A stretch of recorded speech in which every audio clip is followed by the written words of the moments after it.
ॐ नमो भगवते रुद्राय ॐ नमस्ते रुद्रमन्यवभूतोतगिषभे नमः नमस्ते अस्तु धन्वने बाहुभ्यामुतरे नमः यातयुषुः शिवतमा शिवम् बभूवते धनुः शिवासरव्यायातवतया नो रुद्रमृळय याते रुद्रशिवातनोरघोरापापकासिने तया नस्तनुवाचन्तमया गिरिशन्ताभिषाकसे यामिषुम् गिरिशन्तहस्ते बिभर्षस्तवे शिवाङ्गिरित्रताम् गुरुमाहि पुंसे पुरुषम् जगतो शिवेन वचसा त्वा गिरिशाच्छावदामसि यथा नः सर्वमिज्जगत यक्ष्मगुम् सुमः असतो अध्यवोचदरि भक्ता प्रथमो दैव्याभिषको अहीकुश्च सर्वान् जम्भयन् सर्वाश्च यातु धान्यः असव्यस्ताम्रो अरुणभुतभद्रुः सुमङ्गलः ये चेमागुम् रुद्रा अभितो दिक्षु सिता सहस्रसो वैशाकुम्भेण ईमहे असव्यावसर्पति नीलग्रे भाविलोहितः उदैनम् गोपा अदृशन्नदृशन्नुदहार्यः उदैनम् विश्वा भूतानि स दृष्टा मृडयातिनः नमो अस्तु नीलग्रीवाय सहस्राक्षाय मेढुजे अथो ये अस्य सत्त्वानो हन्तेभ्यो करम् नमः प्रमुञ्च धन्वनस्त्वमभयो रात्रियोर्ज्याम् याश्च ते हस्तैषवः पराता भगवो वप अवतत्यधनुस्त्वगुम् सहस्राक्षस्य ते चुधे विशीर्यशिल्यानाम् मुखा शिवो नः सुमना भव विद्यम् धनुः कपर्दिनो विशल्यो बाणवागुम् भूत अनेशन्नस्येषव आभुरस्य निषङ्गदिः याते हेतिर्मेढुष्टमहस्ते बभूवते धनुः तयास्मान् विश्वतस्त्वमयक्ष्मया परिभूय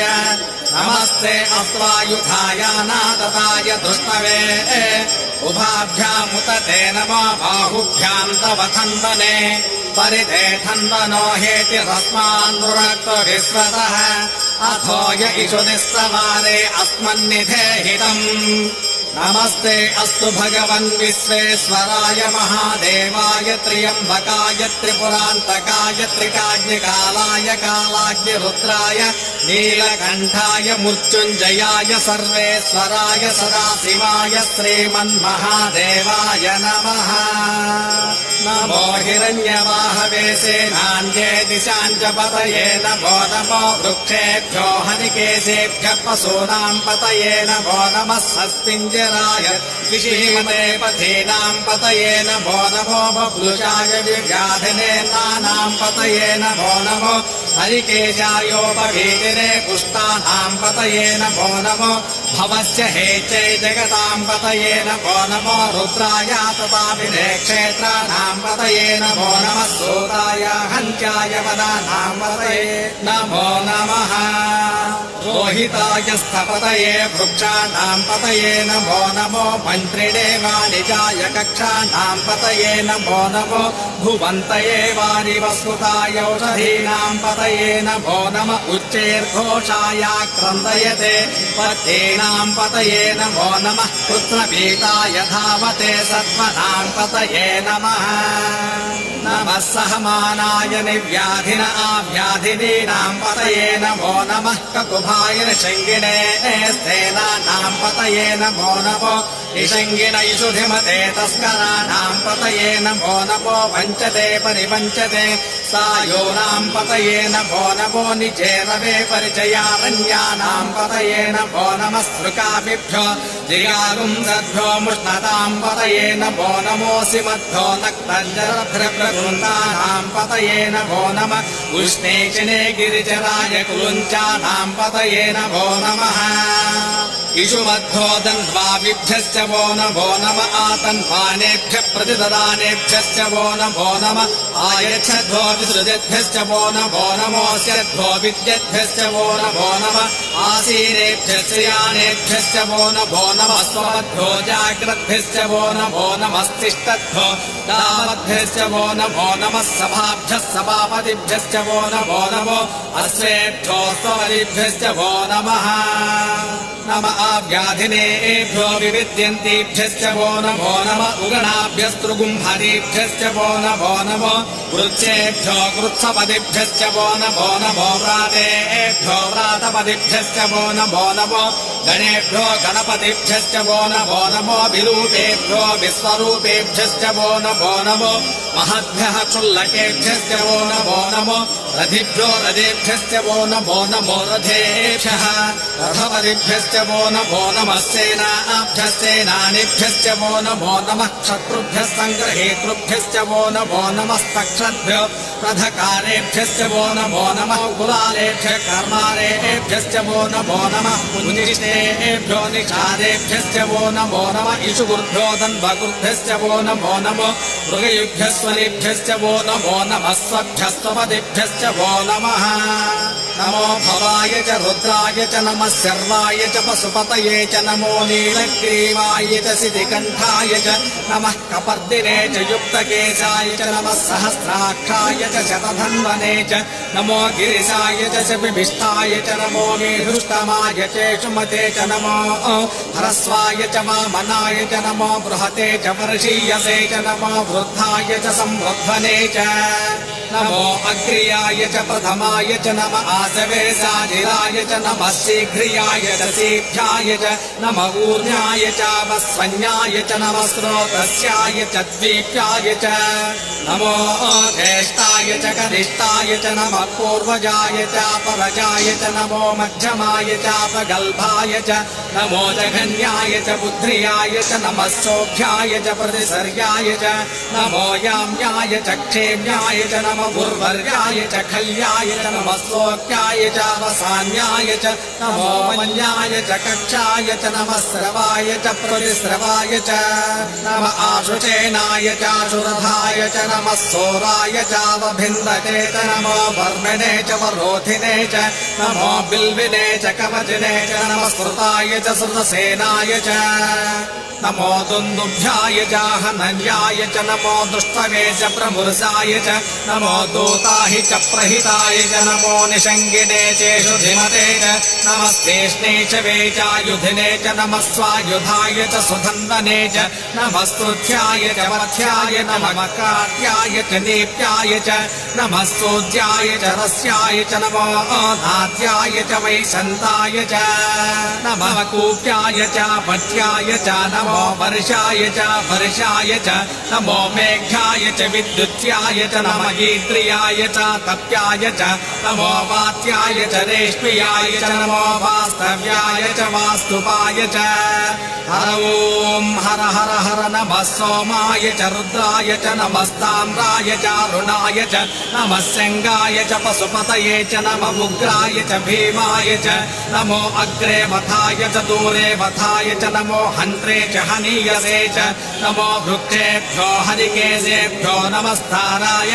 नमः शम्भवे च मयोभवे च नमः शङ्कराय च मयस्कराय च नमः शिवाय च शिवतराय च नमस्तीर्च्याय च कूल्याय च नमः पार्याय च भार्याय च नमः प्रतरणाय चोत्तरणाय च नमः आचार्याय च आचार्याय च नमः शिष्याय च पेन्याय च नमः शिखत्याय च प्रभाष्याय च नमः इरिण्याय च प्रबध्याय च नमः किगुंसिलाय च क्षयनाय च नमः कपर्दिने च पुलस्तये च नमो गोष्ठ्याय च गृह्याय च नमः स्तल्प्याय च गेह्याय च नमः काट्याय च गह्वरेष्ठाय च नमो ह्रय्याय च निवेष्ट्याय च नमः पागुंसव्याय च रजस्याय च नमः शुष्काय च हरित्याय च नमो लोप्याय चोल्लप्याय च नमः पूर्व्याय च सूर्याय च नमः पर्ण्याय च पर्णसिज्याय च नमो गुरमाणाय चाभिघ्नते च नमः आख्यदे च प्रख्यदे च नमो भक्तिरिकेभ्यो देवानागुंहृदयेभ्यो नमो भिक्षेणकेभ्यो नमो विचन्वद्येभ्यो नमः आनिहतेभ्यो नमः आविमत्येभ्यः द्रावे अन्धसस्पदे दरिद्रन्नीललोहिता येषाम् पुरुषाणाम् येषाम् वसूनामाभिर्मा रोमो येषाम् किञ्चनामवतो या ते रुद्र शिवा तनो शिवा विश्वाह भेषजे शिवा रुद्रस्य भेषजे तया नो मृडजेमसे इमागुम् रुद्राय तमसे कपर्दिने क्षेद्वीराय प्रभरामहे मतिम् यथा नश्यमसद्विपदे चतुष्पदे विश्वम् पुष्टम् ग्रामे अस्मिन् अनातुरम् रुडानो रुद्रोतनो मयस्तु भिक्षेद्वीराय नमसा विधेमते यश्चन्द्रयोश्च मनुराय जेऽपि ततस्यामतपुरद्रप्रणीतो मानो महातमतमानो अर्धकम् मानवुक्षन्तमतमानवुक्षितम् मानो पथे पितरम् भोत मातरम् प्रियामानस्तनवो रुद्ररीरिषः मानस्तोकेतनये मान आयुषुमानो गोषुमानो अश्वेषु रीरिषः वीरान्मानो रुद्रभामितो मथिर्नविष्मन्तो नमसा विधेमते आराते गोग्रमुतपूरुशक्ते क्षयद्वीराय सुम्नभस्मैते अस्तु रक्षा च नो अथितिदेव ब्रूह्यराजनस्यर्म यच्छद्रुवाः स्तुहि श्रुतङ्गत्त सदम् विमानम् मृगन्न भेवम् उपहत्रमुग्नम् उडाचरित्रे रुद्रस्तमानो अन्यन्ते अस्मन्निवपन्तु सेनाः परिणो रुद्रस्य हेतिर्भुनक्तु परिद्वेषस्य दुर्मद्रखायोः नमस्तिरामगवद्भ्यस्तनुष्वमेध्वस्तोकायतनयाय मृळया मेढुस्तमशिवतमः शिवो नः सुमना भव परमे वृक्ष आयुधम् निधाय कृत्यम् वसान आचर पिनाकम् बिभ्रदागहि विकिरीत विलोहित नमस्ते अस्तु भगवः यास्ते सहस्रगुम्भेतयोऽन्यस्मन्निपवन्तु ताः सहस्राणि सहस्रदा बाह्वोस्तव एतयः तासामीजानो भगवः पराचेनाङ्घाकृधे सहस्राणि सहस्रसो ये रुद्राधिभूम्याम् तेषागुम् सहस्रयोजने मधन्वानि तन्मसि अस्मिन् महच्चन्द्रवेन्दरिक्षे भवा अधि नीलग्रीवास्य दिगन्धाः सर्वा धक्षमाचराः नीलग्रीवास्य दिगन्धाद्यवगुम् रुद्रावपसृताः ये वृक्षेषु सस्मिञ्जरा नीलग्रीवा विलोहिताः ये भूतानामधिपतयो विशिखासः कपर्दिनः ये अन्येषु विचन्दिमात्रेषु विपतो जनानो ये पथाम्बतिरक्षयैलमृदायव्युधः ये तीर्थानि प्रचरन्ति सुखावन्तो निषङ्गिणः एतावन्तश्च भूयागुंसश्च दिशो रुद्रापितुस्थिरे तेषागुम् सहस्रयोजने वधन्वानि तन्मसे नमो रुद्रेभ्यो ये पृथिव्याम् ये अन्तरिक्षे ये दिवि येषापन्नम् वातो वर्षमिषस्तेभ्यो दश प्रात्यर्दश दक्षिणादश प्रदेचेतसोदे चेतसोर्ध्वास्तेभ्यो नमस्ते नो मुडयन्तु देयम् विष्णो यश्च नो द्वेषितम् भोजम् भे ददामि त्र्यम्बकम् विजामहे सुगन्धिम् पुष्टिवर्धनम् उर्वारुकबन्धनात् मोक्षोर्मोक्षे यमामृतात् यो रुद्रो अग्नो यो अप्सयवोषधीषु यो रुद्रो विश्वा भुवना विवेश तस्मै रुद्राय नमो अस्तु तमुष्टु हि श्रीषु सुधन्वायो विश्वस्य खयति भेषजस्य यक्षामहे सौमनसाय रुद्रम् नमोभिर्देव वसुरम् दुवस्य अयम् मे हस्तो भगवान् अयम् मे भगवत्तरः अयम् मे विश्वभेषजोऽयम् शिवाभिमर्शरः एते सहस्रमैकम् वाचामुच्चो मर्चाय हन्तवे तान्यज्ञस्य माया सर्वानमययामहे मुच्चमे स्वाहा मुच्चमे स्वाहा प्राणानाम् ग्रन्थिरसि रुद्रोमाभिशान्तकः तेनान्येनाप्यायस्व नमो रुद्राय विष्णवे मृत्युर्मे पाहि मम सर्वापमृत्युर्नस्य द्वायुर्वर्धताम् ॐ शान्तिः शान्तिः शान्तिः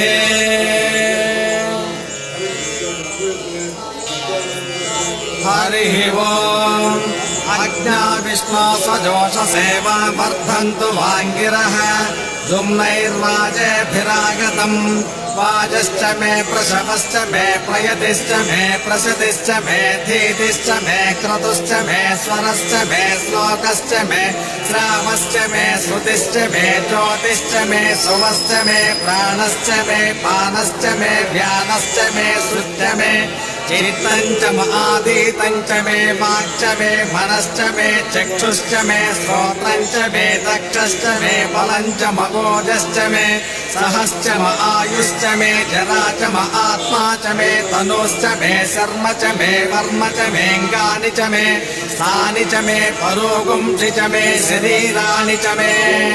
ज्येष्ठ्यञ्च आधिपत्यञ्च मे पञ्युश्च मे भामश्च मे म्भश्च मे देवा च मे महिमा च मे परिमा च मे प्रथमा च मे वर्ष्मा च मे दाघुया च मे वृद्धं च मे वृद्धिश्च मे सत्यं च मे श्रद्धा च मे जगच्च मे धनं च मे वशश्च मे द्विषिश्च मे क्रीडा च मे बोधश्च मे जातं च मे जनिष्यमानं च मे सूक्तं च मे सुकृतं च मे वित्तं च मवेद्यं च मे भूतं च मे भविष्यच्च मे सुगं च मे सुपदं च मलद्धं च मलद्धिश्च मे क्लुप्तं च मे क्लुप्तिश्च मे मतिश्च मे सुमतिश्च मे सेञ्च मे मयश्च मे प्रियञ्च मे नुकामश्च मे कामश्च मे सोमनसश्च मे भद्रं च मे श्रेयश्च मे वशश्च मे यशश्च मे भगश्च मे द्रविणं च मे गन्ता च मे धर्ता च मे क्षेमश्च मे धृतिश्च मे विश्वं च मे महच्च मे संविच्च मे ज्ञात्रं च मे सूश्च मे प्रसूश्च मे क्षीरं च मे लयश्च मरुतं च मे मृतं च मे यक्ष्मं च मे रामयश्च मे देवापुश्च मे दीर्घायुत्वं च मे न मित्रं च मे भयं च मे सुगं च मे शयनं च मे शोषा च मे सुदिनं च मे रूक्ष मे सोनृता च मे पयश्च मे रसश्च मे घृतं च मे मधु च मे सग्धिश्च मे सपेतिश्च मे कृषिश्च मे वृष्टिश्च मे चैत्रं च औद्भ्यश्चं च मे रयश्च मे रायश्च मे पुष्टं च मे पुष्टिश्च मे विभु च मे प्रभु च मे बहु च मे भूयश्च मे पूर्णं च मे पूर्णतरं च मे क्षितिश्च मे भूयवाश्च मे अन्नं च मे क्षुश्च मे व्रीहयश्च मे यवाश्च मे माषाश्च मे तिलाश्च मे मुद्गाश्च मे खल्वाश्च मे गोधूमाश्च मे मसुराश्च मे प्रियङ्गवश्च मे नवश्च मे श्यामाकाश्च मे देवाराश्च मे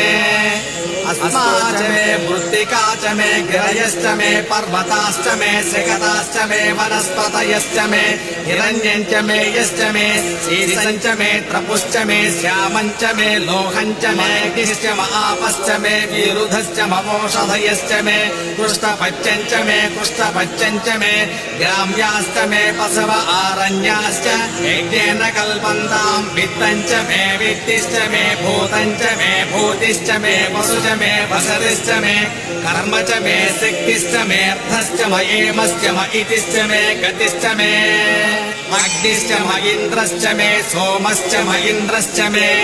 सविता च म इन्द्रश्च मे सरस्वती च म इन्द्रश्च मे पूषा च म इन्द्रश्च मे बृहस्पतिश्च म इन्द्रश्च मे मित्रश्च म इन्द्रश्च मे वरुणश्च म इन्द्रश्च मे त्वष्टा च म इन्द्रश्च मे धाता च म इन्द्रश्च मे विष्णुश्च म इन्द्रश्च मे स्विनौ च म इन्द्रश्च मे मरुतश्च म इन्द्रश्च मे विशे च मे देवा इन्द्रश्च मे पृथिवी च म इन्द्रश्च मे अन्तरिक्षं च म इन्द्रश्च मे जौश्च म इन्द्रश्च म दिशश्च म इन्द्रश्च मे मूर्धा च म इन्द्रश्च मे प्रजापतिश्च म इन्द्रश्च मे अगुंसुश्च मे रश्मिश्च मे दाभ्यश्च मेऽधिपतिश्च म उपागुंसुश्च मेऽन्तर्यामश्च म ऐन्द्रवायवश्च मे मैत्रावरुणश्च म आश्विनश्च मे प्रतिप्रस्थानश्च मे शुक्रञ्च मे मन्दी च म आक्रयणश्च मे वैश्वदेवश्च मे ध्रुवश्च मे वैश्वानरश्च म व्रतग्रहाश्च मे दिग्राह्याश्च मे ऐन्द्राग्नश्च मे वैश्वदेवश्च मे पुरुत्वतीयाश्च मे माहेन्द्रश्च म आदित्यश्च मे सावित्रश्च मे सारस्वतश्च मे पौष्णश्च मे वाग्देवतश्च मे हारियोजनश्च मे इद्मश्च मे बर्हिश्च मे वेदिश्च मे दिष्टियाश्च मे ध्रुवश्च मे जवसाश्च मे ग्रावाणश्च मे स्वरवश्च मपपराश्च मे धिशमने च मे रोणकलशश्च मे वायुव्यानि च मे पूतभृत्यमाहवनीयश्च म आग्नेयेन्द्रं च मे अनिर्धानं च मे गृहाश्च मे सदश्च मे पुरोडाशाश्च मे पचसाश्च मे वृधश्च मे स्वगाकारश्च मे अग्निश्च मे कर्मश्च मे अर्कश्च मे सूर्यश्च मे प्राणश्च मे स्वमेधश्च मे पृथिवी च मे दिशिश्च मे जौश्च मे शक्वरीर्भङ्गुलयो दिशिश्च मे यज्ञेन कल्पना वृक्ष मे साम च मे स्तोमश्च मे यजुश्च मे दीक्षा च मे तपश्च मरतश्च मे व्रतञ्च मे होरात्र्योर्वृष्ट्या बृहद्रं पदे च मे यज्ञेन कल्पेताम् गर्भाश्च मे वत्सा च मे त्रयविश्च मे त्रयवी च मे दित्यमा च मे दित्यौघी च मे पञ्चाविच्च मे पञ्चावीति च मे त्रिवत्सच्च मे त्रिवत्सा च मे तुर्यमा च मे तुर्यौघी च मे पष्टमा च मे पष्टौही च मे उच्चा च मे वसा च मर्षभश्च मे वेहश्च मे रड्वाञ्च मे धेनुश्च म आयुर्यज्ञेन कल्पतां प्राणो यज्ञेन कल्पतामपानो यज्ञेन कल्पतां यानो यज्ञेन कल्पतां चक्षुर्यज्ञेन कल्पतां दुश्रोत्रं यज्ञेन कल्पतां मनो यज्ञेन कल्पतां वाग्यज्ञेन कल्पताम् आत्मा यज्ञेन कल्पतां यज्ञो यज्ञेन कल्पताम् एका च मे तिस्रश्च मे पञ्च च मे सप्त च मे नव च म एकादश च मे त्रयोदश च मे पञ्चदश च मे सप्तदश च मे नवदश च म एकविंशतिश्च मे त्रयोविंशतिश्च मे पञ्चविंशतिश्च मे सप्तविंशतिश्च मे नवविंशतिश्च म एकत्रिंशश्च मे त्रयस्त्रिंशश्च मे चतस्रश्च मे अष्टा च मे द्वादश च मे षोडश च मे विंशतिश्च मे चतुर्विंशतिश्च मे अष्टाविंशतिश्च मे द्वात्रिंशश्च मे षड्विंशश्च मे चत्वारिंशश्च मे चतुश्चत्वारिंशश्च मे अष्टाचत्वारिंशश्च मे वाजश्च प्रसवश्चाभिजश्च क्रतुश्च सुवश्च मूर्धा च यस्तेस्यान्त्यायनस्यान्त्यश्च भुवनश्च भुवनश्चाधिपतिश्च इडादेवहोर्मनुर्यज्ञनिर्बृहस्पतिरुक्था मदानि सेगुंसिषद्विश्वे देवासो तवाच पृथिवीमातर्वामाहि गुंसेर्मधुमनिश्चे मधुजनिश्चे मधुवक्ष्यामि मधुवदिष्यामि मधुमतीं देवेभ्यो वाचमुद्यासगुं शुश्रूषेण्यां मनुष्येभ्यस्तं मा देवा अवन्तु शोभायै पितरोऽनुमदन्तु ॐ शान्तिः शान्तिः शान्तिः हरिः ॐ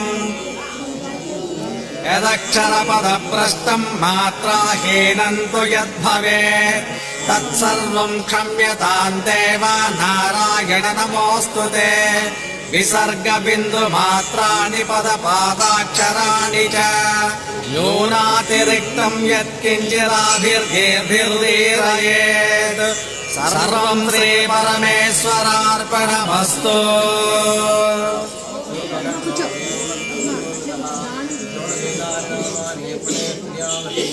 विद्यारम्भे वाहेया प्रवेशे निखमेता संग्रामे सर्वकार्येषु विघ्नस्तस्य न ध्यायते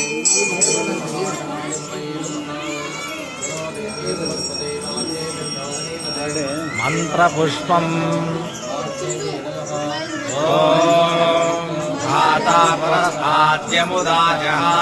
शक्रप्रविद्वान् प्रकश्चरस्रः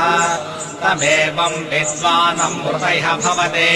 नान्यः पन्था अयनाय विद्यते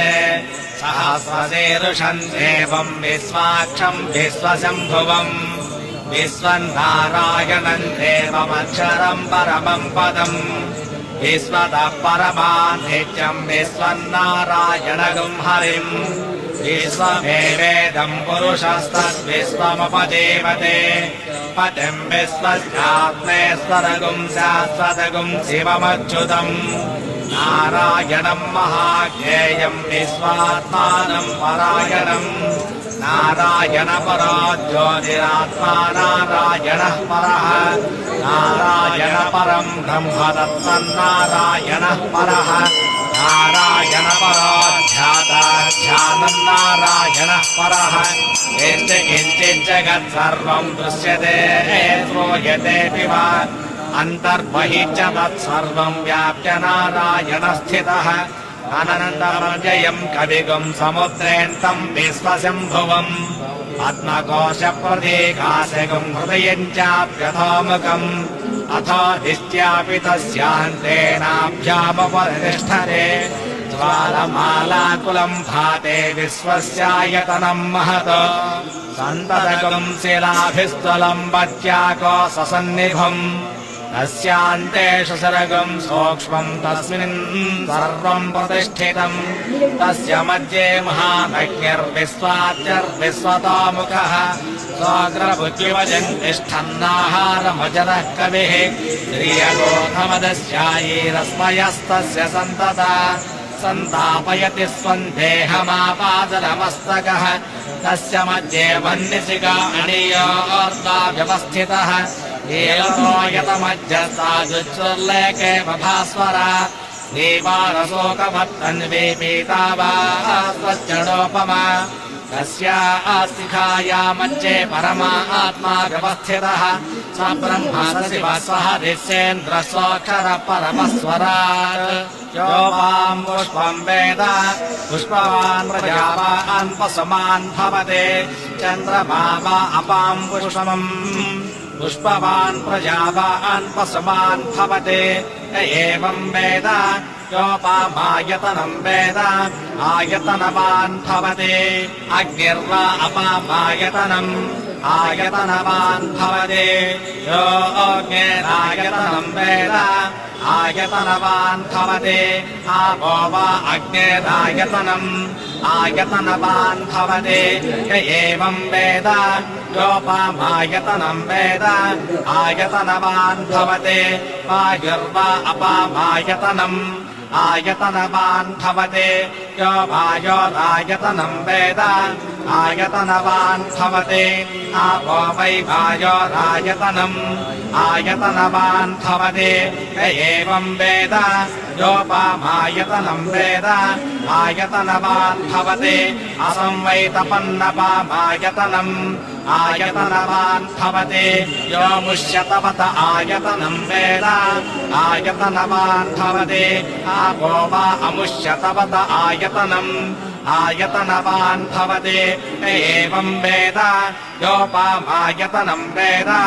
आयतनवान् भवते चन्द्रमा वा अपामायतनम्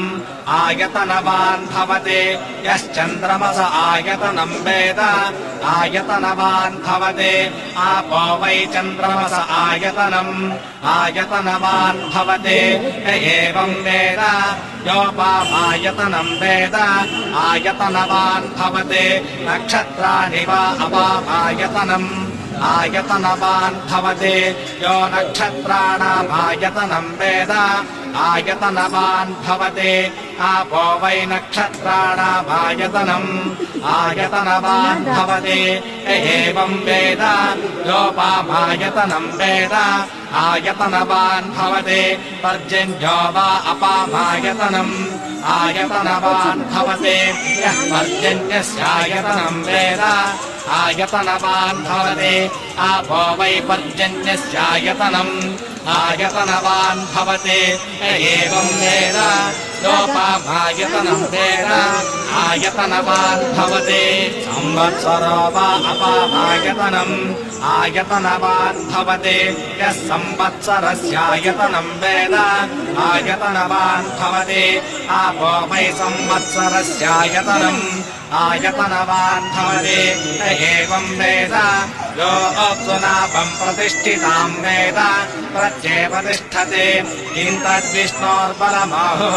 नादिप्तिक्यं परायणम् एको यद्धारयद्देवः रेजते रोदसे बुभे माताद्विष्णोर्बलबाहुः अक्षराब्धिरुच्यते त्रिपदार्थारयद्देवः यद्विष्णोरेकमुत्तमम् आतनुष्व प्रतनुष्व बुद्धमाधवसन्धम आदित्ये चन्द्रवर्धानाम् गर्भमादेयपुमादो विरसकगम् सूर्यगतम् चन्द्रमसेर्सङ्कृते पारादम् जनयाग्रेग्निम् एकोऽग्रमुच्यते राजाधिराजाय प्रसंह्य साहिने नमो भयम् वै श्रवणाय कुर्महे समेकामाङ्कामकामाय मह्यम् कामेश्वरो वै श्रवणो ददातु कुबेराय वै श्रवणाय महाराजाय नमः ॐ तद्ब्रह्म ॐ तद्वायुः ॐ तदात्मा ॐ तत्सत्यम् ॐ तत्सर्वम् ॐ तत्पुरोर्नमः अन्तःशरीभूतेषु गुहायाम् विश्वमूर्तिषु त्वम् यज्ञस्त्वम् वषट्कारस्त्वमिन्द्रस्तगुम् रुद्रस्त्वम् विष्णुस्त्वम् ब्रह्मः त्वम् प्रजापतिः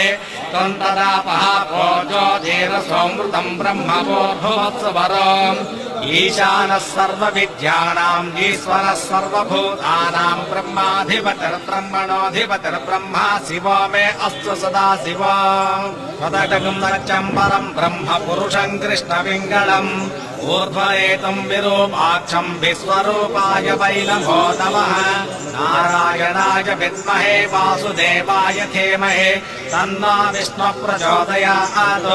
तत्पुरुषाय विद्महे महादेवाय धीमहि तन्नो रुद्रः प्रचोदयात् हरिः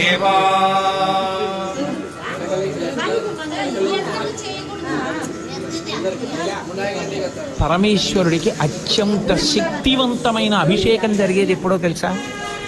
మనం మహాశివరాత్రి మాస శివరాత్రి చేస్తాం, మంచిదే. కానీ అసలు నిజానికి పరమేశ్వరాభిషేకమునకు ఒక భక్తుడు వచ్చి సంవత్సరంలో ధరించిపోయే అభిషేకం ఎప్పుడు అంటే మార్గశీర్ష మాసంలో వచ్చే ఆర్ద్ర నక్షత్రంలో తెల్లవారుజామున చెయ్యాలి. సమస్త తాపోపశాంతి దేని వలన కలుగుతుందంటే ఆర్ద్రాభిషేకము చేత కలుగుతుంది.